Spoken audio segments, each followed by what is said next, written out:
Broadcasting live from inside the power band, this is The Blah. In this episode, everybody dies. I'm your host, Kevin, along with my super awesome friends, Ben. Hey. And Chad. Hey.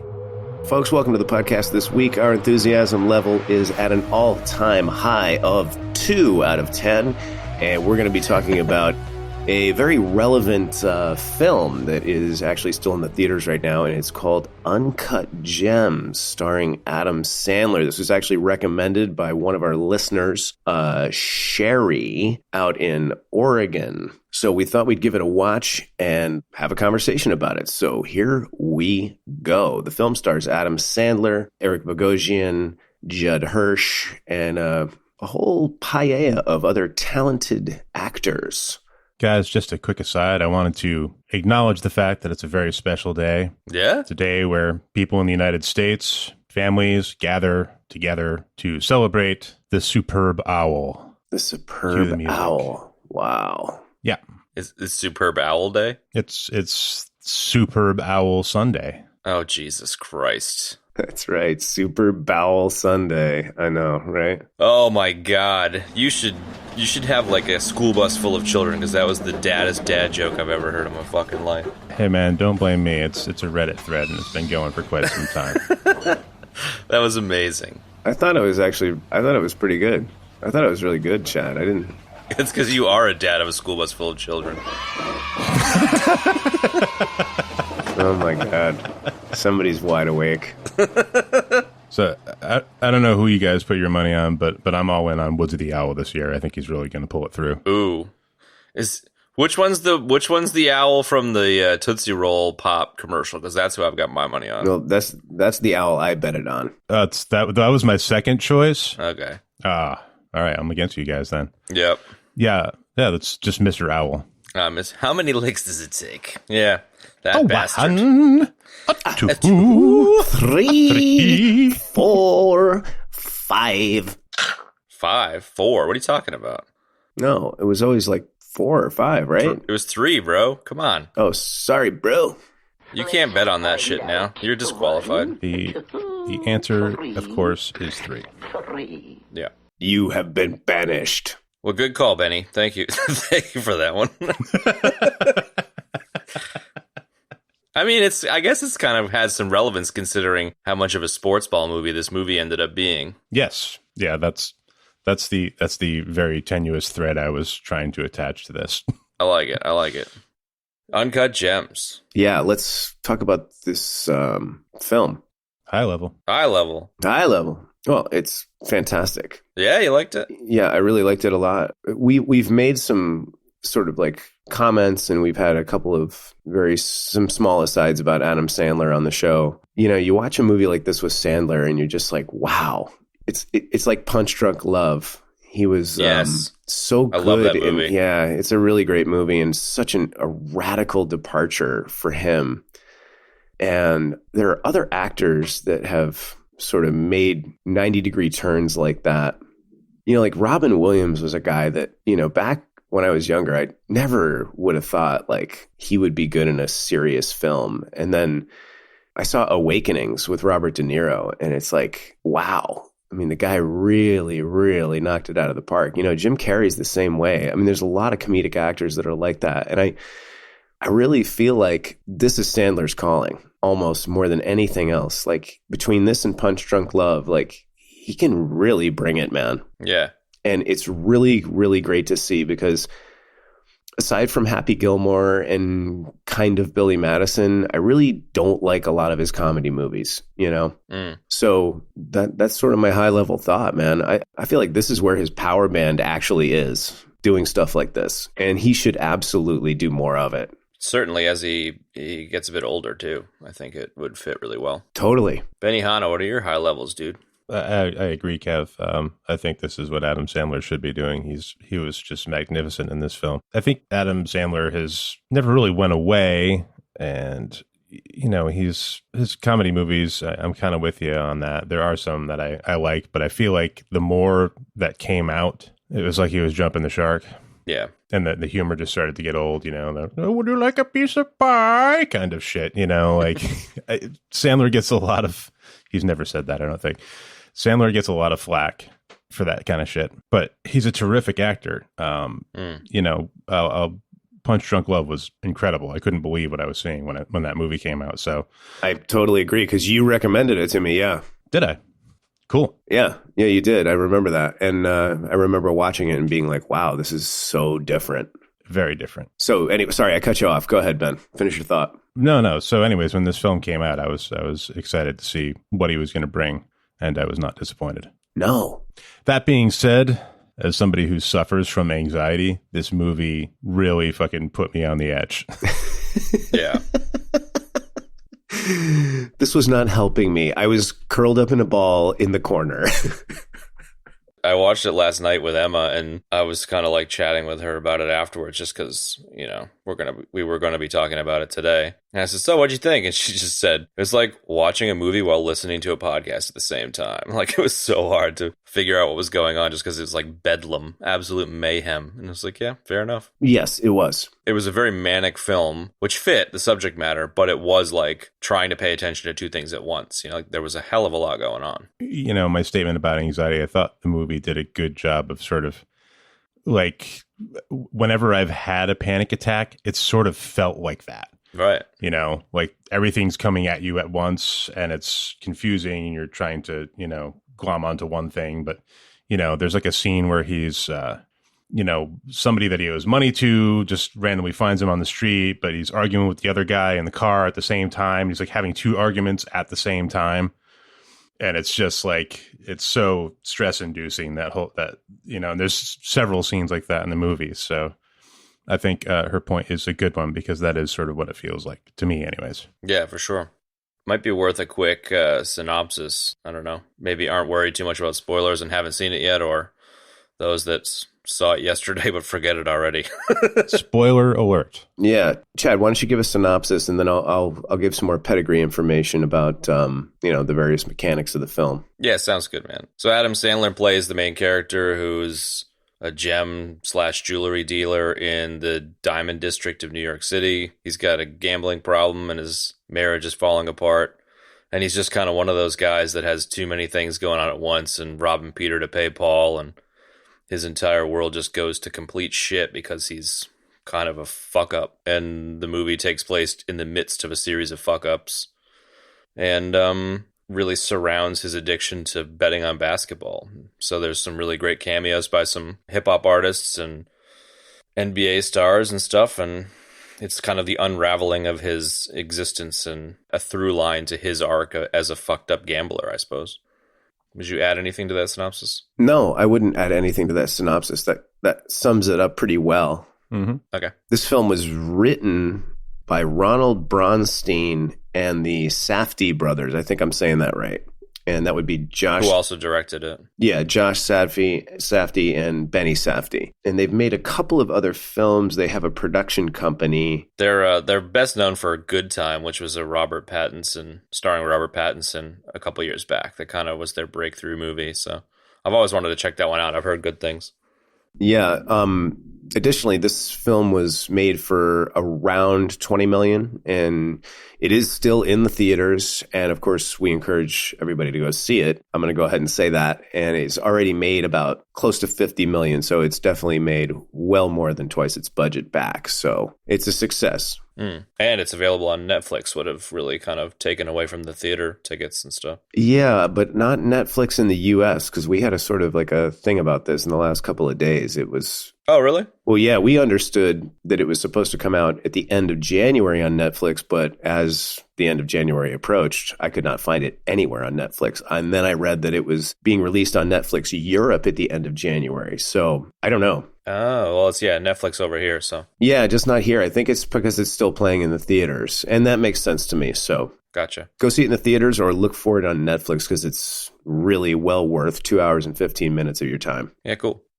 Circling back to High Level, I kind of feel like, for me, it was the Jewish Joker. It was quite a similar arc, and really reminded me of it a lot. Like, similar in the sense of, like, tons of tension, kind of is obviously completely different in terms of, like, how messed up the main character is. But, you know, in terms of already having said spoiler alert, like it culminates to a very similar place as well. Yes, it does. And I think one thing that surprised me was like how violent this film was. Like, I guess I shouldn't have been, but I didn't really get that it was about him being a degenerate gambler straight away. Like, I could see that was in there, but I guess this is sort of like a compliment to the writing. Like, I kept thinking it was going to go in a couple of different directions at various points in the film.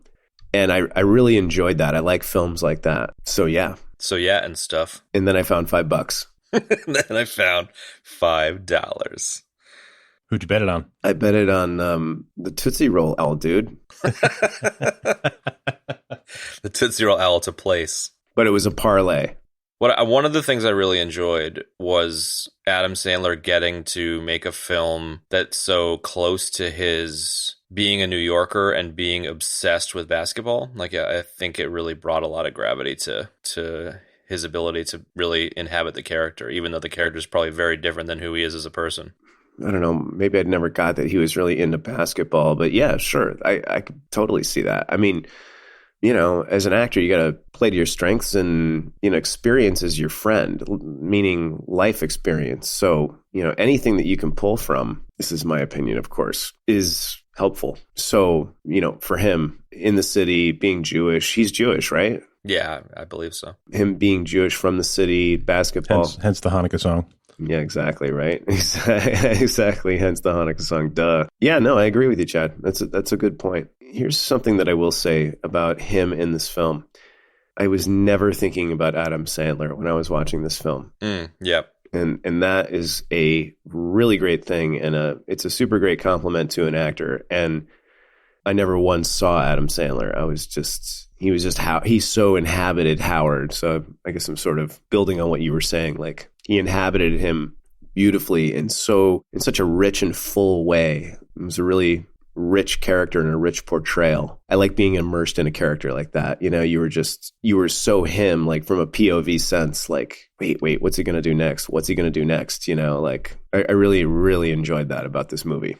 Yeah, definitely. It's a really rich character brought to life so well by Sandler, because the character is really more or less despicable. Like, he doesn't seem to have many redeeming qualities, if any at all. Yet you find yourself rooting for him in this film. Did you guys find that? Absolutely, man. I really wanted him to dial it in, and I kept thinking he was going to do just that. Yeah, I was hopeful for him. I was like, oh, maybe if he scores this time, you know, like, that'll be it, and he'll turn his life around, you know? Well, yeah. I mean, it plays to my comment that I made earlier about not, you know, thinking that the film was going to go in a bunch of different directions at a few different points. I kept thinking at one point, like, okay, he's gonna slide this cash around. He's gonna make this bet. He's gonna, like, double, triple his cash. He's gonna pay off, you know, the various different people he owes money to, and then some whole other thing is going to start happening, you know, that's unrelated to gambling. Like, that's actually where I was in my head for a good deal of the film. Yeah, for me, it was more like, what a schmuck, you know, like, I didn't have a lot of sympathy and was like, this guy's a complete piece of crap. But as the film goes on, you do start rooting for him, definitely. So by the end of it, I was 100% where you were, Benny, with hoping that it all came good for him. Yeah. Something to be said for the acting and the writing to create that turnaround in a film, you know, where, like, your first opinion it stays there, but you end up somehow rooting for him or identifying with him, or, you know, just feeling for his some sympathy.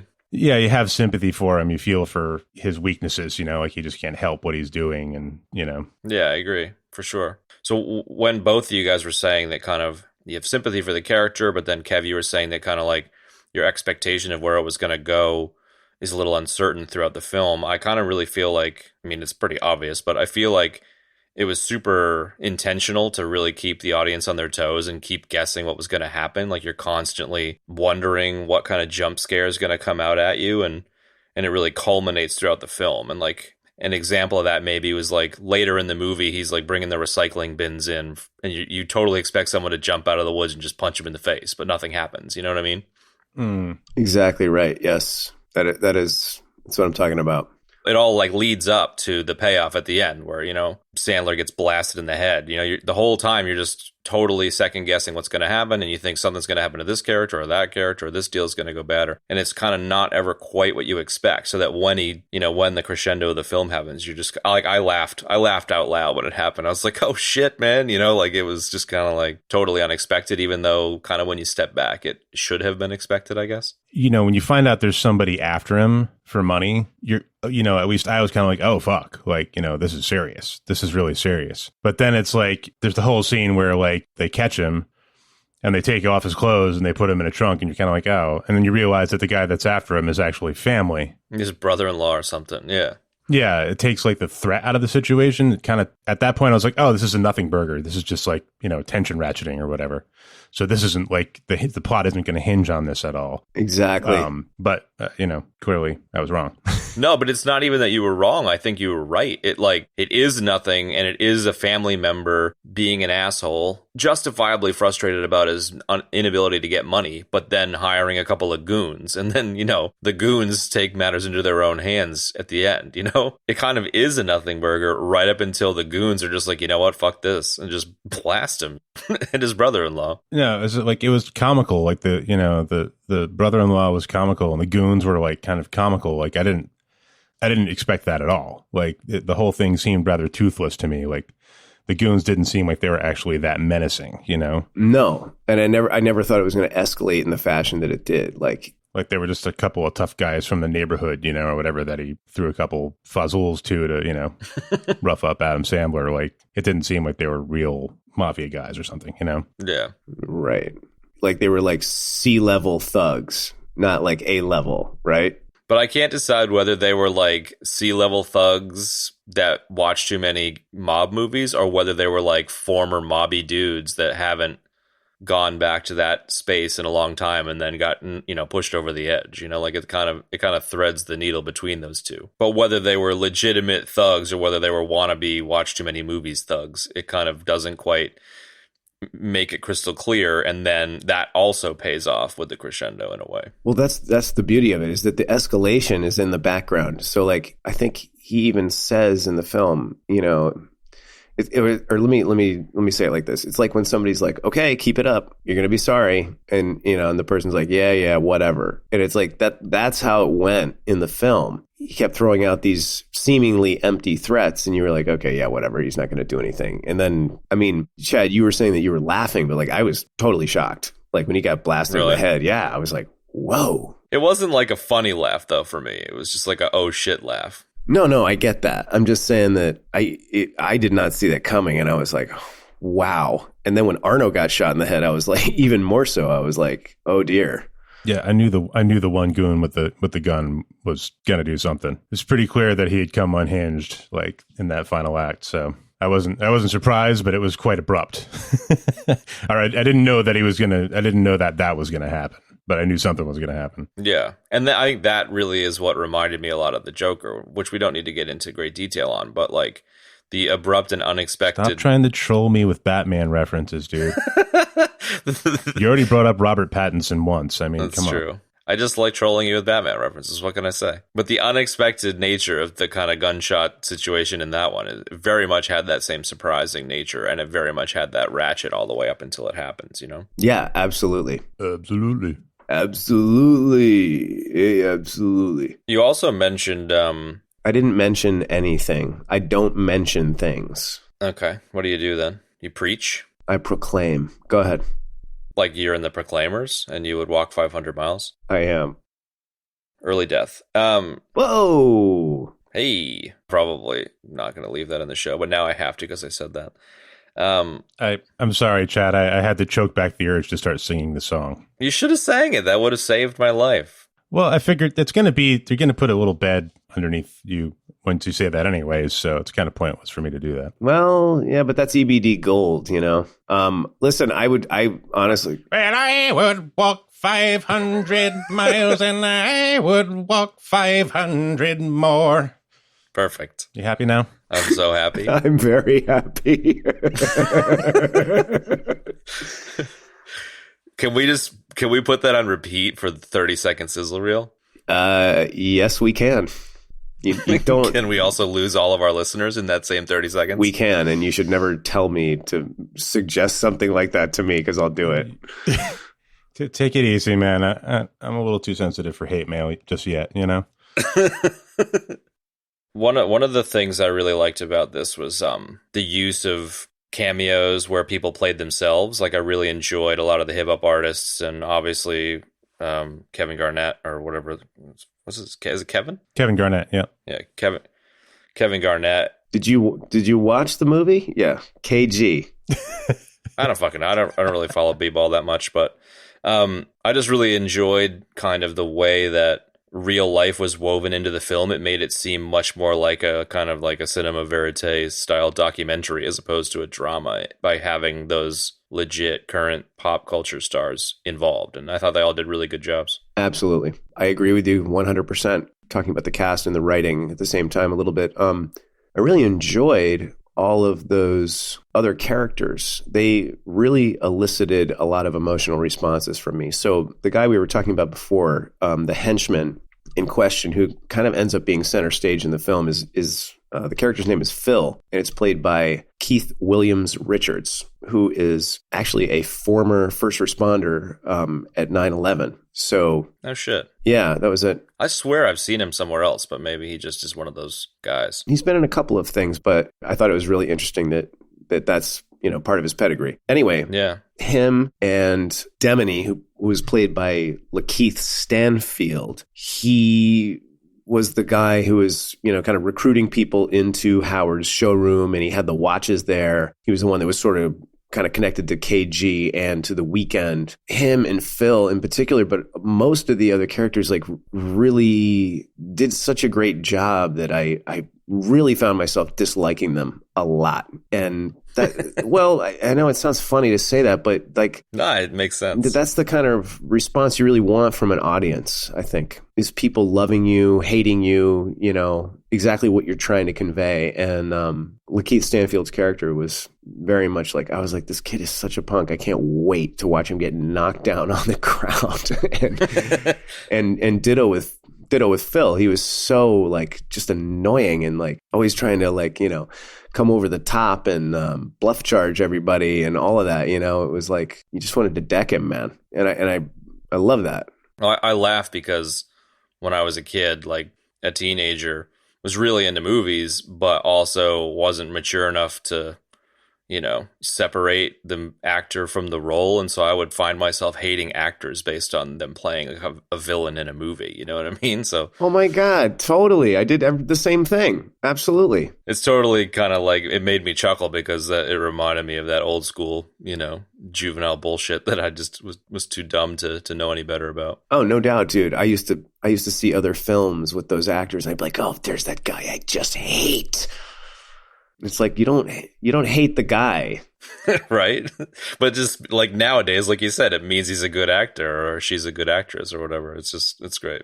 The total random nugget for Lakeith Stanfield, which I didn't recognize, is he played Snoop Dogg in Straight Outta Compton. Oh. Yeah, Straight Outta Compton, which I still haven't seen. I was dying to see it when I heard it was coming out. Yeah, and I still haven't seen it. It's good. You should check it out. You got any casty stuff, Benny? I was doing some research, and unfortunately, I don't have names, but there was a lot of buzz about the fact that the movie was populated with a lot of real world people from the jewelry district. A lot of the people that were in it were actually players, real people, Interesting. real people that live and work there. So I thought that was interesting. I love those guys that he hawked that Celtics ring to. They were amazing. Yeah, they were awesome. I loved those two guys. If they were real world, then bravo, man. I mean, because they just... Then I want to go visit them and sell them something. Well, maybe. I want them to totally take every penny I've got because I want to go and hang out with them. You want them to put a 10% VIG on them, on your item. Exactly. Yeah. I want them to just completely screw me on a deal because I'm a bad negotiator. Yeah, they brought such authenticity, and it's probably because they were real world people, and they just, whatever. They were probably just doing what they normally do, but they did a really great job, and I really was wow, these guys are amazing, man. Thinking about the actors, but they're probably not even actors at all. But at the same time, you've mentioned maybe not on the air, but off the air, like it's a big difference between being yourself and then being yourself on camera or, on mic. So it's impressive that these guys could, take their real life experiences and be able to be on screen and do a good job. Absolutely, man. Absolutely. No, you're right. It is really hard to do that. It's one thing to be like, oh, just be yourself. And it's like, you go to be yourself and you're like, oh, wait, how do I do that? Yeah, exactly. The that kid that worked alongside him that kind of quits while he's having an argument with 17 people in an anxiety attack, inducing a multi-argument battle, Benny. Mm-hmm. The kid Yussi or whatever evidently is one of these real life jewelry district dudes, and he's got a pretty awesome Instagram that I saw. He's Trax NYC, TRAX NYC, and it's just like post after post of just the craziest bling, and it's pretty funny. You should check it out. I didn't know that they were all jewelry kids, but yeah. Well, they're not all, but the movie is apparently heavily populated with a lot of real world, folks. I mean, including people like Kevin Garnett, Yeah. And you never know how that's going to work out in a movie. It's either going to bring it like closer to reality, or it's going to, if it doesn't work out, it'll make it, like it adds like another layer of abstraction that makes it less believable. But I think they did a great job in this. And but that scene, man, where UC is like threatening to quit, and like there's like 7 arguments going on, and Sandler's like opening up the cooler and like digging through the fish to try and find the opal. Yeah. Like that whole thing is just fucking like, I'm like, oh my, that whole scene was very stress inducing for me. Totally, man. Very much so, man. You got to love the way that he wrapped that scene up. UC was like, I just came. Exactly. I just came. Just totally ignoring him. His name, by the way, is Maksud Agajani. That's who plays UC. That's the reason why I didn't say that. Yeah. Couldn't nail it like I did just there. That's it. Yeah, as far as the tension ratcheting stuff, I really found the use of tons and tons of handheld cameras was really obvious but awesome choice from a cinematography standpoint. Like, it just keeps things really, I don't know if it keeps things tense or just like keeps you disoriented, but maybe a bit of both. Keeps you off balance. Yeah, for sure. And it probably also helps you feel like you're actually there as opposed to it being like a whole bunch of Steadicam shit. Yeah. Because you do feel like one of the people in the room when there's all that claustrophobic jewelry store banter with like 9 people all talking over each other and getting cups of coffee and all that buzzing of the door. And you feel like you're one of them because of the way they shot it.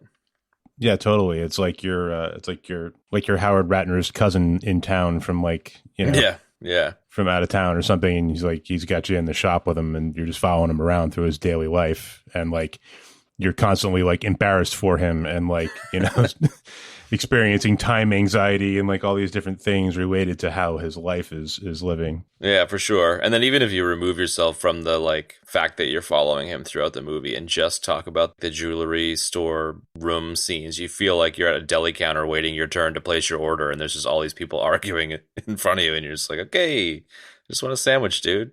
Yeah. Yeah, totally. I just want a Furby necklace. Can I just get one of those Furbies? Oh my God. Those Furbies were awesome. That's so ridiculous. I love how hyped up those dudes were too. They were just like, that is so dumb, but I kind of like it. It's so old. It reminds me when I was in San Francisco, I kind of lived in an interesting neighborhood that's probably all kinds of gentrified now, but there was a shop up the street from me called Mr. Bling Bling, and all it sold was grills and like chains and stuff. It was the best store. It was like the single greatest store I've ever been in my life. Oh man, did you get a grill? I totally didn't get a grill because they were really fucking expensive, but I should have gotten a grill. If I had more money, if I had Nantucket money at that time, I would have gotten a grill. Yeah, I mean, how many opportunities in life do you have to buy a genuine grill from a store called Mr. Bling, man? I mean, Mr. Bling Bling is a great store name. Did you guys see that Jonah Hill was initially in the role? Like, they asked Adam Sandler and he said no, and then Jonah Hill signed on? No, I did not know that. It would have been interesting. I mean, Jonah Hill did Maniac. I think it's a Netflix original, which is kind of a bit of a weird one. But thinking about his character in that, it would have been a bit of a different vibe. Adam Sandler's well known for being a bit of a yelling kind of guy, and I think it works well with this character. But Jonah Hill kind of has a bit more of a like sheepish, neurotic dude in Maniac, and so it was kind of interesting to hear that there was a a casting change. You know, if you think about Jonah's portrayal of Donnie in Wolf of Wall Street, that would have been very similar to this character. Like, that was immediately what I thought of when you mentioned that. I think he would have been good, but ultimately I'm glad they went with Sandler. I don't think he would have been as good as Sandler in that part. Yeah. He would have been good, though. Definitely good, but not as good as Sandler, for sure. Like Ben and I both said at the beginning, like, this is absolutely what Sandler should be doing more of, is films like this. Like, he's really good at it. Yeah. Did you see his latest comedy special? No, I didn't. There was some good stuff in there. I was surprised. I didn't think I was going to, it was like, I was just absolutely bored one day and I was like, whatever, I'll check this out. And, like some pretty good Sandler songs. Better than he's done in quite some time, including like a pretty touching remembrance of Chris Farley, and it was not bad. That's interesting. I was a huge fan of his comedy albums when I was a tween, but right, that's cool to hear that he's has some more current stand up that holds up probably in a different way. That's cool. I'll check it out. Yeah, I'll definitely check that out as well. Yeah, there's probably some low expectations at work there, but yeah, but still. You expect a shit show, and the fact that you're not vouching for it necessarily, but what I'm hearing is you're basically like, I said fuck it and was expecting a shit show, and it was all right. So like, precisely, that's a lot more than I would have expected from him, especially in the stand-up arena. Yeah, and because I have a toddler, he has a really awesome Muppets or a song that he sings on Sesame Street. If you want to check that out on YouTube. This is a song about. Oh, really? Who likes to I need that in my life. Yep, song about Elmo. It's pretty good. It'll totally educate you. He always rings his bell mode.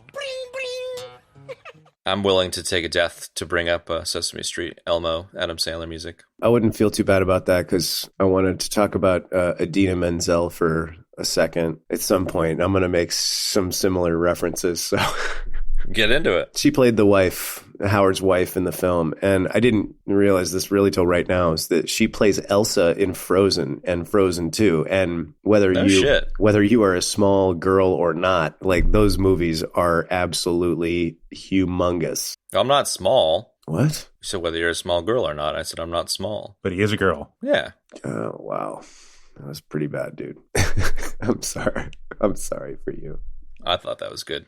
All right. Maybe it wasn't. Maybe it was. Should we do it over? No, I don't. I'd rather have no laugh than a fake laugh. Thank you very much.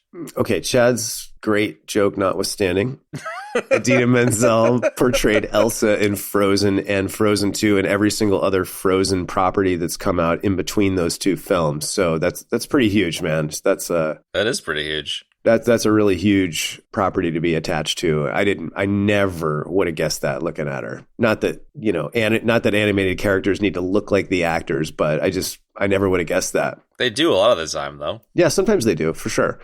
But that's pretty impressive because she does some pretty impressive singing in that, as I well know, because now I'm forced to listen to the Frozen soundtrack all the time while I'm carting my daughter around. It's ridiculous. So I'm so sorry. And now I know all of the songs as well. And now, so you're gonna give us a couple of bars? I sing all of the songs as well, like an old stone wall that'll never fall.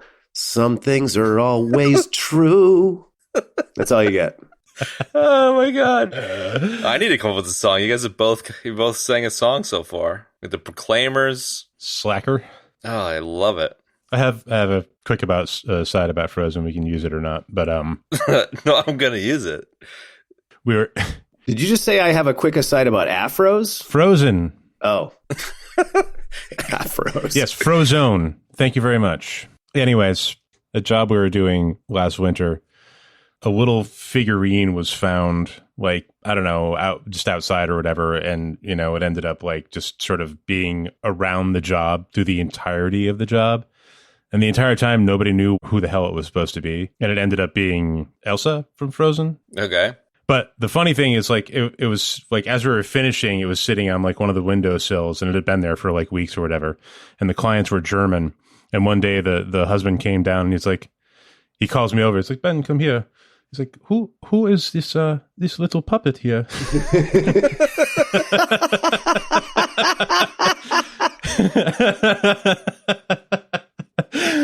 It's like, I think it's supposed to be Elsa from Frozen. It's like, oh, yeah, it's always been here in my wife and I, we quite like it. I think we're going to keep it. Go for it, Hans. That's amazing. So, what is this little puppet? Who is this little puppet here? But I've got a quick aside about Soul Glow that follows your aside about Frozen. So I mean, it's a pretty hackneyed segue, but my Soul Glow reference, I think, will come as no surprise to you. I loved that 5-second John Amos cameo when Howard's kid has to take a shit. It was amazing. Mr. McDowell from Coming to America says, "Nah, get out of here." Well, I love how he was like, yeah, this guy used to be famous. Did you ever watch Good Times? And as soon as he said Good Times, I was like, please let John Amos open that door.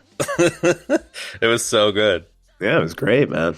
Oh, speaking of which, another nugget, another IMDb trivia nugget. Sandler and John Amos were meant to work together. He was originally supposed to play Chubbs in Happy Gilmore. Get out of here. Yep. And evidently, when John Amos was on set for this, he walked up to Sandler and was like, "Hey, whatever happened to that golf movie?" He legit was supposed to be Chubbs, and then the studio were like, "Nah." So that's a pretty interesting little nugget. They said, no, we're going with Grief Karga instead. Yeah, they did. And you're like, oh, okay. And who is this little puppet here?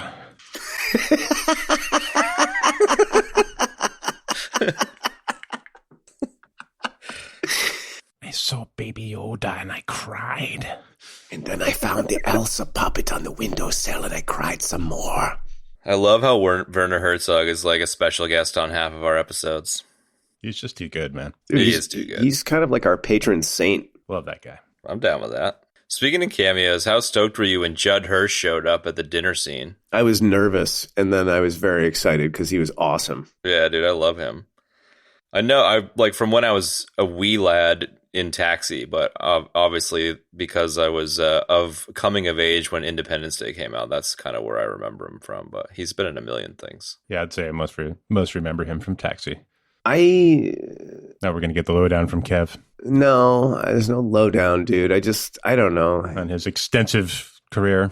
No, there's no lowdown. I mean, I actually forgot that he was in Taxi until you just mentioned it. And then in 1987, he did a brief stint on Broadway in musical production of The Cat on a Hot Tin Roof. Yeah, it's really cool, man. You wanna take away from a very key, well-loved part of the show? I'll just stop doing it. And we'll just see how great the show is then. Don't be mad. I'm taking my ball and going home. I'm going to start my own podcast. And it's going to be awesome. And I'm stealing all your listeners. And I'm going to start a revolution, mother trucker. And it's going to be called the EB Kev podcast. Yeah, because that's a good name. In this episode, everybody lives. Everybody Kevs. Everybody Kevs. And we're going to live, and we're going to love, and we're going to talk about movies. We're just going to read IMDb. Everybody Kevs. Everybody Kevs. Everybody Kevs. You know, part of me, with all that spare time I have, wants to create a bot, kind of like Siri, that reads text-to-speech, and I'll create a podcast that's just a robot reading IMDb entries, and I'll release it as an Everybody Kevs podcast. Wow. That sounds great, man. That reminds me of and Judd Hirsch in 1987. Exactly, man. The next movie Judd Hirsch was in was I'm sorry I'm picking on you, Kev, but it's too easy. No, it's really cool, man. Again, I'm taking my part of the show and I'm fucking leaving. That's my favorite thing when I click on a YouTube video trying to get some information and it just turns out to literally be like a robo voice reading text to speech. Oh, it's so rough. To like a static image. I hate that shit. There's a special place in hell. With that, you know what that reminds me of, though, Ben? Two things. Is firstly, an apology to all of the listeners because we made an egregious error in the annals of nerddom last episode. And that error was we were talking about video games and we brought up Grand Theft Auto. and the name of the gaming system, Oh, yeah. we all were positive it was the Exorbio, and we all should have known better. It was not the Exorbio, it was the Degenitron. And I think we included a snippet of the commercial from the Degenitron, and We did. we should include the full clip or the link to the video somewhere. But I just wanted to say sorry to everybody because we should know better than that. Sorry we let you down. Sorry we let you down. It's an egregious nerd error. So yeah, Judd Hirsch is Jeff Goldblum's dad. So I love Judd Hirsch. What? He's Jeff Goldblum's dad in freaking that awful movie. Independence Day. Yeah, like I said, what an actor does is what I think they are in real life. So he's Jeff Goldblum's dad. Yeah, I feel like so anyway, circling back before Ben and Chad started stabbing me with little sharp knives, I don't have a pedigree laundry list of Judd Hirsch credits. I was just going to read them. Say that when I saw Independence Day and he played Jeff Goldblum's dad. Thank you. And Jeff Goldblum was in full on weird scientist mode in his acting career. And Judd Hirsch was playing the overly Jewish dad. And it just seemed like there was a string of roles right around then where Judd Hirsch was doing that exact thing. And I was like, yeah, it's not really working for me. So, but he did a good job here. He did an amazing job here, and he's an amazing actor. I couldn't stand. Independence Day is a terrible film. I'm sorry. Whatever, man. What? Them's fighting words. What are you kidding me? What did you must have loved the sequel too. It just came out like a year ago. It was really great. No, I didn't actually see that one. Yeah, Will Smith wasn't in it. This is going to be picked as someone's throwback movie, I can see. Oh God. Oh yeah, now that I know that Kev hates it. I love how last episode you spent 5 minutes reenacting Men in Black, but you're gonna shit all over Independence Day.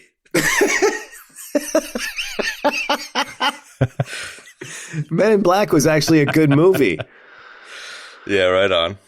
We're all in some fucking cat's necklace, dude. In some Independence Day is not. You can't even compare the two films. Fair enough. All right, call. And MIB comes from a comic book, and Independence Day comes from nowhere. That's a death. What are you kidding me? I've died like 25 times already. You guys like just back there with the Judd Hirsch thing. You both stabbed me to death. Then you resurrected me, stabbed me to death again, resurrected me, and stabbed me to death again. So there. You deserved it, Siri. Hey Siri, read from IMDb. I did not deserve that. There's an interesting segue though, because that the end of Men in Black, where it zooms in on the cat's necklace or whatever, and it's the galaxy, blah, blah, blah. It was very much like the intro and outro to this movie, which I was digging the gem, Interspace style gem zoom in thing. Yeah, and I was also like, as soon as they started doing that, I was like, okay, this is going to transition into some human body part, and then they're going to pan out, and that's how it's going to start. And sure enough, it did. So I was a little, I don't know, maybe I was underwhelmed because we just did Interspace, and that was the thing. But I don't know. Maybe. Chad, that was a super tight segue, by the way, man. Thanks. You know what I found, Ben? I found that Chad is a segue opportunist. And if he smells even like a particle of a segue, he will jump in with, oh, hey, this is a perfect moment for a segue, guys. Hey, you just get us back on track, and now we're off track again. Right. Speaking of tracks. Wow. Man. In this episode, Mulvey takes the beating of his lifetime. Anyway, continue. What did y'all think? Sorry. Oh, I'm sorry. Are you done eviscerating me, or do you want to continue? I'll keep going if you want. What did y'all think of the score and stuff, like the music and how it fit? Excellent. Very good. I love the score. Same here. Super interesting. I can't really imagine it with an orchestral or kind of all pop culture-y music. I definitely think it fit really well. I loved how 80s it was. Had a lot of synths going on, certainly at the beginning when they were opening, to accompany those great sort of 80s titling sequences. And the score was, I was just looking up the composer, Daniel Lopatin was the composer for the score. I have no idea who that is, and I don't know what else he's done. He's got a pseudonym, which is kind of a ridiculous name. It's like One O Tricks Point Never. That's just, I don't know, whatever. It's on Spotify. But yeah, you're right. It is One O Tricks Point Never. It's a pretty dumb name, but his I was listening to the score before recording tonight, and it's pretty good. And I was kind of checking out his other stuff. He did the debut film for these guys as well, the Safdie brothers, the one with Robert Pattinson I was talking about. But yeah, I think he did a good job. Yeah, I think he did a really good job. I don't know about his alias, but I think his music's great. Yeah, exactly.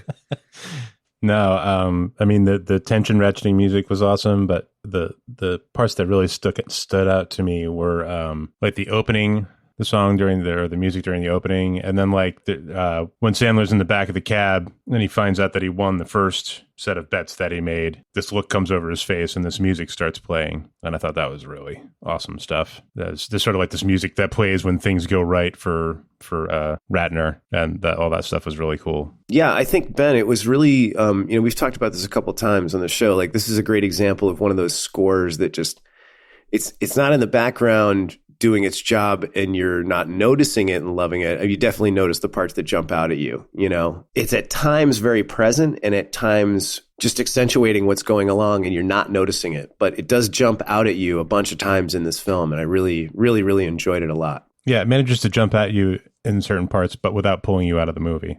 Yeah. I was just going to say, like, it jumps out at you for all the right reasons, and it's intentional as to when it happens. Yes. Yeah. In general, I like I don't know if this is something that I'm just perceiving or if it's something that's actually happening, but it seems like there's a resurgence in synthesizer-driven scores and soundtracks in movies, and I'm really enjoying it. Totally. I agree. And I don't think you're imagining it. I think it's part of the fact of our generation being the people that grew up in the 80s are now making a lot of these properties and stories and so forth. And they're all things 80s are very much, I wouldn't say very much in vogue, but it's definitely a thing. So without going down like a too crazy cul-de-sac, I feel like it's not being imagined. I think it's just our generation's sort of influence on what's happening now. And like I said, like the titling sequence in the beginning of this film's like 1000% 80s. The synth music, same thing. I mean, Stranger Things, the music, for Christ's sake. That's what I was going to say. I was gonna say I feel like this became and I don't know if the theme song to Stranger Things started it, but I feel like it definitely cemented it as a thing. You'd probably be able to answer this question, Benny, better than I would, but something that jumps out is like it's only in the last certainly 20 years, but maybe less, where you could get software synths that can recreate it accurately without having to go out Aphex Twin style and like buy the actual hardware and mess around with it. So maybe that's a factor for the younger creators too. Like they're taking threads from the 80s and then they're able to snag the synths in software and kind of make, noodle around with it. Yeah, it could be that. It could just be an availability kind of a thing. Yeah. Now you can get decent emulated, Moog synthesizers and such instead of having to go out and buy a vintage piece for thousands and thousands of dollars. But yeah, either way, it's I like the trend. But I'm all on board, man. And I think that's one of the things I appreciate most about this score, maybe just to close it out, is that it's not only synth driven. Like I like that it blends through and there's sprinklings of a variety of kind of approaches. And I think you can't really call it a disjointed score because it actually plays quite well together, but it fits with a disjointed movie, like just how all over the place the film is from a storytelling perspective. And it just, it fit really well. So we need to, I think we've sort of covered, I don't know, have we covered the plot enough or? Yeah, I mean, like the only thing that jumps out at me is I kind of like the bait and switch towards the end where, he finally gets the gem back and he's sitting in the room with Kevin Garnett and just like goes on this massive monologue where like he's like, you know what, I'm going to bet it all, and like passes the bag out the window and she gets an Uber to freaking Mohegan Sun, and like it's just kind of a interesting, funny and manic sequence that culminates with this like leather-faced Mickey Rourke looking dude in a casino with the female employee placing the bet. Like I kind of enjoyed that sequence. The helicopter pilot? No, he wasn't. No, he was like the millionaire passenger or something. Yeah, I couldn't figure out exactly the situation there, but he was definitely like I think he was like a super rich guy that happened to be on the helicopter going to Mohegan Sun because he started saying, he was like, oh my God, you're beautiful, baby. You got to come hang out with me in my penthouse, you know? And then she, you know, kind of used him to help get where, you know, she needed to go. But again, that guy is apparently another Diamond District staple. That was what I wanted to get to there. Ah, right on. Yeah, evidently he was like a garment district dude. Wayne Diamond is his name. Okay. But same. Like he was a New York real life kind of dude. Yeah. He's not the pilot and he's not from the Diamond District. So what the fuck was I just talking about? And like in one of the final keeping you on your toes moments when Adam Sandler's character's been shot in the head and it like cuts to the rich guy walking out with the bags of money, you're like, did he strangle her and steal the money, the bastard? That you kind of like have that thought for a minute. Right. For a minute, I wondered if he was in on it somehow. Yeah. And then it kind of just opens the door and hands 1.2 million because he doesn't give a shit because he's got a couple hundred himself. And I kind of like that. Leaves that out in the up in the air as to whether she's just like what's going to happen now with her, you know, presuming she doesn't even know anything about what happened back in New York. Yeah, exactly. She's probably going to go back and find them both dead in the freaking thing, you know. Oh, you're talking about what happens to Julia after the film ends? Yeah. No, very interesting stuff. I'm sorry, I was still thinking about the Mohegan Sun sort of sequence. Like when he got the 175 from Garnett, the last thing I thought he was going to do was like take the bag, hand it out a window to Julia to go put a massive bet. Like it really just kept hiding and then elevating and escalating rather the fact that he was just an ultimate degenerate gambler. Totally. But it also had a payoff in another way too. Like you get the ratcheting tension payoff with the shooting, but you also get the like another payoff where the earlier bet before he gets put in a trunk naked, those guys end up stopping the bet so he doesn't win any money. And so you kind of get the vibe that it might happen again where like she gets snagged at Mohegan Sun. And so, you know, the opposite happens and it kind of pays off in an interesting way. I was still rooting for him at the end. Like I was still like, okay, he was going to get the Mohegan Sun bet. Then he's going to turn it all around. Everything's going to be great. Oh, totally. And it did. He turned it around and like talk about dying happy. Like he was happy as a pig in shit. And then all of a sudden a bullet's boring a hole through its head, you know? Yeah. Still had a smile on his face. Yeah, exactly. True. Yeah. Really crazy. And again, you know, like I just wanted to reiterate that when Arno dies, because he seems to be like the main antagonist in the film, finally, you know, like when you get about halfway through, you're like, okay, he's the antagonist of the film. But it's really Sandler is the protagonist and the antagonist in the film. It's like he's battling against himself. And you think like Arno's the antagonist, but he's not. And then he gets shot. Like I just was blown away when he got shot. I couldn't believe it. Yeah, he's just so over his head. Yeah, it really just added another great layer to the whole thing, you know? Yeah. He was swimming in the deep end of the pool on that one, man. He had a couple of goons come in and then he just got way over his head. I don't know. I didn't read it that way. I did. Like, he's got the goons. He's stuck in the room with the three goons waiting for the game to be over, and they're all sweating in the sweat box, and just like, God damn this guy. And then he wins 1.2 million. So, like, as far as Arno's concerned, he's like, problem solved. Sweet. Yeah. And then his freaking Muppet minion comes out and just plows a bullet through him. You know? Well, no, that's how I read it as well. Like, that's what I'm saying. Like, I was reading it that Arno was like, okay, great. Wow, he actually did it. He placed the bet. It was a good bet. He made more than enough money to pay me back. Like, we're going to be free and clear. Everything's going to be fine because they are family. And then it was Phil that was like, you know, got scrapper lock and just was like, yeah, no, he's going to die. The moment he shoots him is the moment that Arno is now in over his head because he can't get out of the goddamn room. And Phil's just like, chill out, man, chill out. And he just panics and just gets blasted too, you know? So I don't know. I really enjoyed, I enjoyed how much the movie flipped around. Like it wasn't like an M. Night Shyamalan twist all over the place movie, but it kind of kept you on your toes in a really enjoyable way.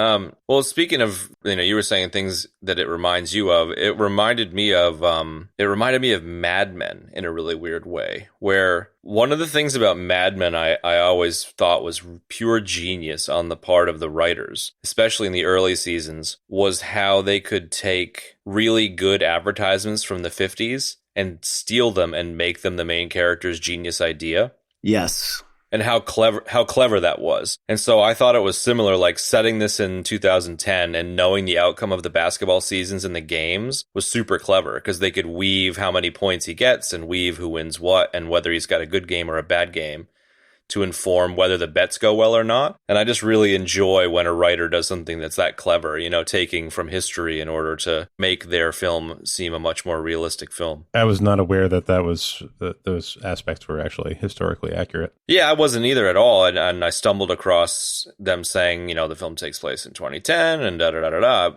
And it just immediately made me jump to the Mad Men thing. Cool. Hey, just real quick, guys, on the cast. I just wanted to, because we talked about the various actors, non-actors. The guy that played the bookie, who like right in the beginning, he's like, "Get out of here! Get out of my place! Don't come in here."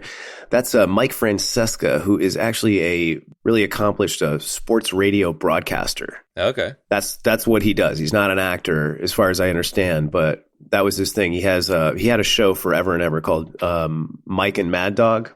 Mike and the Mad Dog. And that was his thing. So it was, you know, again, kind of apropos that they put him in as the bookie, you know, knowing as much about sports as he does. While we're circling back to the actors in this film, really quick, I wanted to mention that I thought Julia Fox was great as Julie. She was, and she doesn't have a lot of credits either. Nope, I thought she was really good. Yeah, she killed it. The whole argument they get into outside the club was like heavy duty. How New York was that argument, man? Yeah, getting the poor people in line involved. Yeah, exactly. Back in the day when we used to go down to New York to like party every once in a while, you'd see those arguments in the middle of the night, and like it was just a perfect representation of that crap. Oh yeah. Full on nuclear meltdown in public. Yeah, gotta love that. I just love the nuclear meltdowns that then lead to them just being like, "I love you, baby." You know, it's just like, guys. That was like, I'm surprised no one pulled a knife in that one, and you're fine now? Like, what the hell? That's not a resolution, yeah. Oh, that's so good. So, insert jingle Chad's Tidbits, or we got anything else? Ladies and gentlemen, it's time for our favorite segment of the show. It's called Chad's Nuggets, starring Algorithm. Chad's Nuggets. It's just like, makes me think you're talking about my nuts, which is kind of weird, but... That's what the logo is going to look like. It's going to somehow look like a pair of testicles. The logo should just be a tea bag with a string attached to it.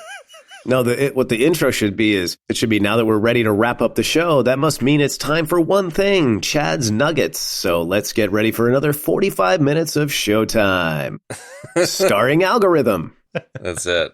I've just got a couple. I think we spoke about this in the lead up to the show, but it turns out that Uncut Gems is in fourth place with the most F-bombs ever dropped in a movie. So I wanted to throw in the kill count of 408 F-bombs were thrown in this film. Are you serious? That's a lot of F-bombs, bro. Is The Big Lebowski still number one? I don't know. I'll have to get Jimmy Google to look that one up. Yeah, I thought maybe you would just know off the top of your head. No. All right, I've got Jimmy Google just passed me a note. Right.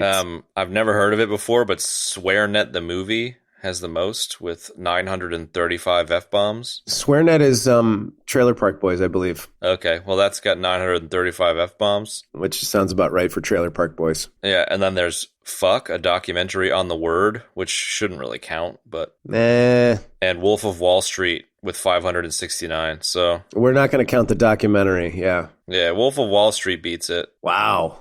Big Lebowski. Let me see if I can see if Lebowski's on here. No. Lebowski's in 29th place with 260 F-bombs. Wow. Beaten by Pulp Fiction and Reservoir Dogs, for example. Yeah, Pulp Fiction I could see. There you go, everybody. Okay. My right nugget is that this is for you, Kev. This is a connection to the top five. The house that was used for the exterior of Howard's home is the same house as Freddie Mercury's home in Bohemian Rhapsody, your favorite movie. Get out of here. Wow. Yeah, dog. And that's it. Those are my two nuggets. Those are good ones, man, for sure. Chad, I think from now on you should only ever have two nuggets. Okay, I can make that happen. Yeah, I like that. But each one is 22 and a half minutes long. Insert 22 and a half minutes silence to prelude my death. To accompany that, yeah. Yeah. You guys want to rate this and wrap it? Rady McRadington. Again, the score, the cast. This is definitely where Sandler's power band. The writing, the direction by the Safdie brothers. This movie is excellent. Twists and turns I just did not see coming. I absolutely love that in a film. I'm going to go ahead and give this movie a 9. Deserves it. Wow. Yeah, absolutely. Wowzers. It's up there. Kev's Nuggets. It's the old Mulvey score. Yeah, that's the Mulvey score. You want to go, Benny? Sure. Yeah, I don't know. I'm finding it a little hard to rate this film. We've been consuming so much sci-fi and comic book movies and, nerd culture movies in general that my mind is a little unused to just like trying to evaluate a straight up drama. But that being said, Kev, I could parrot pretty much everything that you said. This is an excellent film. I'm not sure what I'm weighing it against, but I'm going to say that this is definitely, I'm going to give it 8 gilded Furby necklaces. Yes.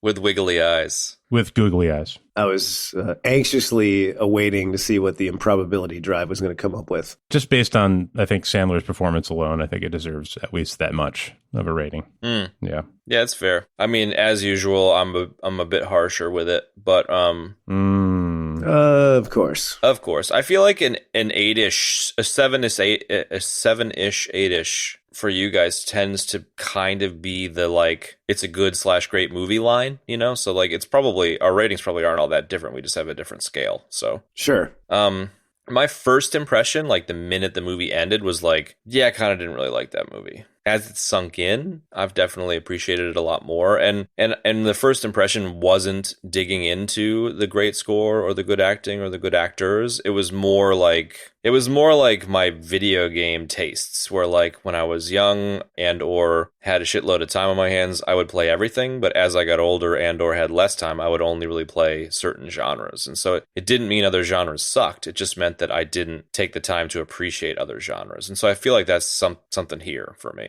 I appreciate that perspective for sure. Yeah, bandwidth issue. Yeah, so I guess like my patience level for movies has shifted to being wide open to being like unwilling to kind of go in certain directions. And so this one is similar to other movies that I like, but I like other movies better. So you guys brought up Punch Drunk Love, and for me, Punch Drunk Love is a fantastic movie, and it is like a stellar performance from Adam Sandler, and I prefer it to this, but that doesn't make this a shitty movie. It just means it's taken a little bit longer for this one to sink in. So when I was chatting with Emma last night, when she asked what I thought, like my second impression was that the story was shallow. So like the acting was good and the cinematography was good and all of the other things are good, but the story is just knucklehead has deals go bad and it eventually goes really bad. It's like a really basic storyline that has a lot going on around it. And so for that reason, like at first I said meh, and then as it's developed, I'm kind of happier with it. And I think it's a good film. So it ends up at a 5.2, which is in the good category and is surrounded by movies like Isle of Dogs and The Martian and Sing Street, stuff like that. So it's a good film, and I would recommend people check it out if they're into this kind of thing, but I definitely still feel that Punch Drunk Love is a notch above for his films. I really do hope that he keeps making movies like this, though. I'm tempted to say it's not about the story, it's about the ride. Yeah, and I think that's a good way to say it. And the other thing, like kind of just jumping off Jarhi Goes Back, is that it's immersive. Like you're there, you're in it, man. You are in it. And like I said, there was a great POV quality to this film where you were very much like, kind of like being John Malkovich. Like you were Howard, man. Like you were there with him. Like, what's he going to do next? And is he going to go left? Is he going to go right? Like, and also something that I didn't even mention that goes with that comment is that the cinematography is great. Like the shots they chose, like I really, really enjoyed. Just visually, it's great to look at, man. Really liked it a lot, And the handheld camera work and stuff. Yeah, and there's some, really tight shots and some cramped spaces, and it's done well, and there's some wide open shots, and it's fantastic. And like the kind of the POV and the quasi POV stuff is great too. So, but I definitely see what you're saying, Chad. That's a totally fair point. I do feel like our ratings align to a pretty good degree. Like, I think maybe I'm firmly in that it was a good movie camp, whereas you guys might be more edging into the great camp. But the fact that it's not like, I'm not saying it's a turd by any means. It's worth checking out. Well, let me be clear here. Like, this may not be a film that I will watch 40 times, 50 times, but No. Again, like we talked about the sum of parts in Inner Space a lot. And this movie, like, it just hits high marks in all the separate categories. And it's undeniable. It deserves the praise that it's getting. It deserves to make the money that it's made, better than a lot of other stuff out there. I can tell you that. I hope more movies like it get made. Agree. We've talked about this situation before where it's like, let the creatives be creative. And it's like, they were, and they did. And this is what you get. You get a really good film like this, a really great story. No, it's not the most original story, but all the pieces that go together to make that story are awesome. That's why I gave it a 9. Yeah, totally legit. Can't argue with it. That's just your opinion, man. Oh, yeah. Well, that's just like your opinion, man. It's your opinion, man. We got to do that one, Benny. You got to pick that one day. Oh, it's in there. When we got the time. Yeah. It might end up being one of my picks this year. Let's talk about next week. We're doing another television series. We're going to be talking about The Expanse seasons 1 and 2 next week. This was highly requested by a bunch of our listeners, so we decided to do it. I believe one of the three of us has read the books. Me. And Ben has seen the series. I am in the process of watching the series, and I am totally into it. So I am very excited to talk about that. And this is good old Mulvey saying, so long for now. See ya. Happy Superb Owl Sunday, everybody. Oh, I love you. And that's going to wrap up this week's episode, folks. Next week, we're going to be talking about the exciting Amazon Prime series, The Expanse, seasons 1 and 2. You can find the show notes for today's episode in your podcast app of choice, or at our website, ebd.fm/episodes/41. You can shoot us questions using the Twitter hashtag AskEBD. You can find me at Mulverine on Twitter. That's MOHLVERINE. You can find Chad at ChadNormal on Twitter. And you can find Ben at Jarhigo on Twitter. That's JARHEEGO. As always, I'd like to take a minute and thank everybody so much for tuning into the show. It means so much to us. And if you'd like to support the show, there are a couple of great ways you can do it. First, by rating and reviewing us on iTunes or any one of the various podcast mediums. Or you can tell somebody to check out the show. Word of mouth is the most powerful way to spread the word about the show. Thanks again for tuning in, everybody, and we'll see you on another time.